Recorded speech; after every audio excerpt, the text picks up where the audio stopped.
It's time once again for America's favorite show, The Radio Adventures of Dr. Floyd, brought to you by drfloyd.com. This week, starring Leslie Carrara-Rudolph and Chuck McCann as Dr. Floyd's mother and father.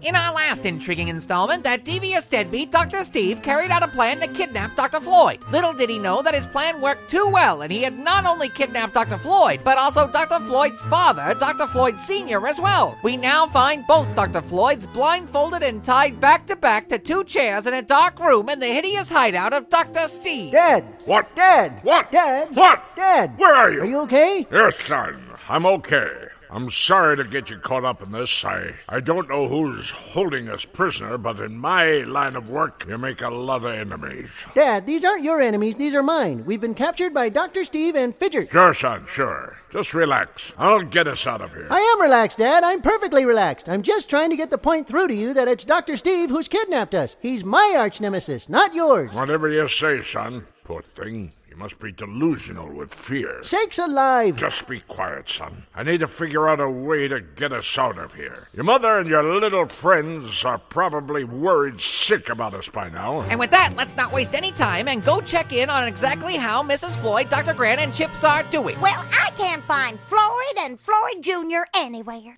I guess we'll have to find something to do till they get back. Maybe we should go look for them. Oh, you just bark and bark and bark, don't you, little Chips? Good doggy. Here's another puppy treat for you.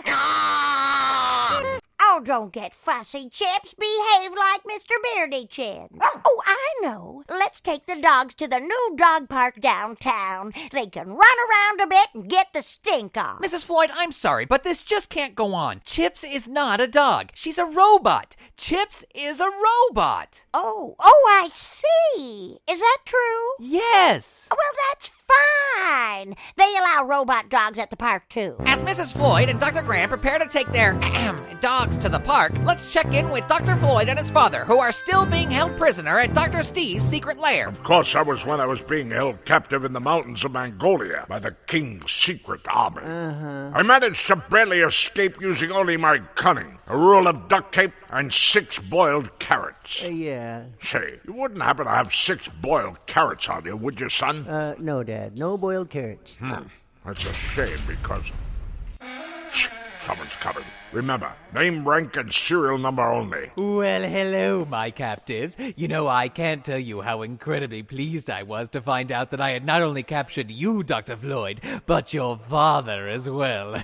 And how are you doing this afternoon, sir? Dr. Floyd J. Floyd Sr., Doctor of Archaeology, serial number 2 bowls of Post Toasties. Dad, that's not a serial number. Don't tell a Navy man what a serial number is, Junior. I was eating cereal long But, Dad, before. a serial number is something... All right, knock it off, you two. Please, you'll give me a headache. Fidget? 2 bowls of Post Toasties for Dr. Floyd Sr. Are you sure that I can't get you a last meal there, Junior? I don't want anything from you, and don't call me Junior. Now, don't be rude, son. But, Dad, he's... There's never an appropriate time to forget one's manners, son. Land of Goshen. Now look, whoever you are, I don't know why you've taken us prisoner, but I must warn you that whatever you've got planned will not work. Ooh, those are big threats from someone who's currently in the situation you're in. Fidget, put down those cereal bowls and climb up there and remove their blindfolds. Dr. Floyd can hear Fidgert scrambling up to where he and his father are, and quickly Fidgert removes their blindfolds. After a moment, Dr. Floyd's eyes adjust to the light, and he can now see that the chairs that he and his father are tied to are suspended off the ground by a long rope, and below them is a huge vat of bubbling liquid.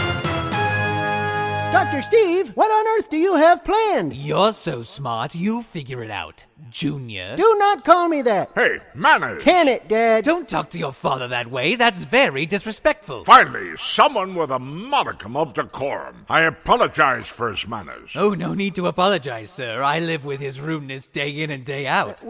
The two of you... Dr. Steve, what are you going to do to us? I don't have to tell you. Actually, you are obligated to tell us your plan. What are you talking about? Rule number 345 of the Evil Mastermind Union Handbook states that all evil masterminds must reveal their evil plan to their heroes if they ask, and it must be prefaced with the phrase, "Since you're all going to die anyway, I'll tell you." What? That's not true, is it?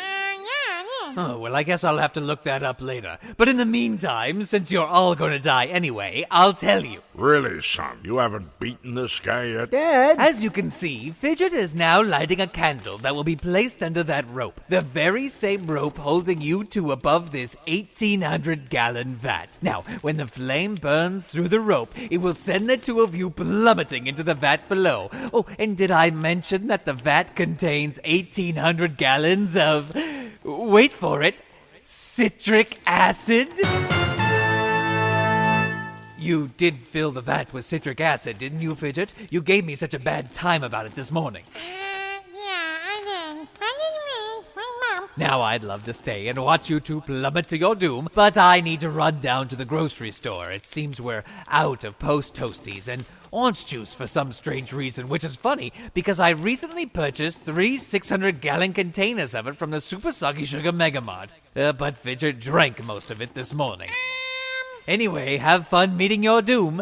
Ta-ta! Dr. Steve and Fidgert leave as Dr. Floyd and his father now see that the candle has already burned halfway through the rope. Son, I'm sorry it's come to this. I'm sorry this is how it's all gonna end.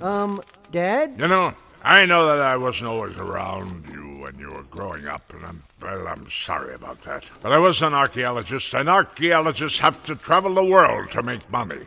I regret not being able to watch you grow up, laddie. Dad, I think... No, let me finish. I wish I could do it all over again. I wish I could have been there to read to you. Dad? And I wish I could have been there to see you get your blue ribbon in the kindergarten science fair. Well, at least I get to spend my final moments with you before I disintegrate in a big 1,800-gallon vat of orange pulpy, seemingly freshly squeezed citric acid. Dad? I just wish I had the time to take you out and buy you a big glass of your favorite breakfast beverage. Tell you what, Dad, how about I treat you to that breakfast beverage? What do you mean? When this rope breaks and we hit the liquid, start drinking. Junior, have you lost your mind? You want me to drink the acid? That's exactly what I want you to do, Dad. But Junior will... Just trust me, Dad. When we hit the liquid, drink. Okay. Just then, the candle burned through the last little bit of rope, sending our heroes speeding towards the vat of citric acid. They hit the surface with a splash, and the moment they do, they both start drinking in big mouthfuls of the liquid. Why, son, this isn't acid. It's orange juice. By golly, it's a delicious sea of vitamin C. My goodness, it's glorious. It's a glorious ocean of pulp and goodness. Actually, Dad, it is acid. In all his wisdom, Dr. Steve had Fidgert fill the vat with citric acid, which is orange juice. Our heroes are soon standing at the door of Dr. Steve's secret lair, having drank their way to freedom. Thank you, son. For what, Dad? Why, for being the best son a dad could ask for. Aw, thanks, Dad. You aren't half bad yourself. Now let's go home, son. I'm sure your mother's worried sick. Let me just make sure the door is locked here. You're gonna make sure the door of your arch nemesis' secret lair is locked before you leave? Why would you do that? Well, I do have some manners, Dad. And besides, he left his keys over there on the counter. He's gonna have a heck of a time getting back in. That's my boy. Do I smell of orange juice? And with that, Dr. Floyd locks up Dr. Steve's secret lair and leaves for home with a newfound respect for his father. Where will Dr. Floyd's adventures take him next? Where will Dr. Floyd Sr.'s archaeology adventures take him next? And will Mrs. Floyd ever realize that Chips is not a dog? How come Chips hasn't touched her super soggy yappy dog food? She's not a dog. Well, then have another biscuit. Find out next time on the radio adventures of Dr. Floyd.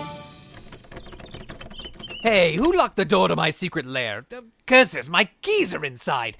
Oh well, Fidgert, I guess you're going in through the mail slot again. Come here. Oh, no,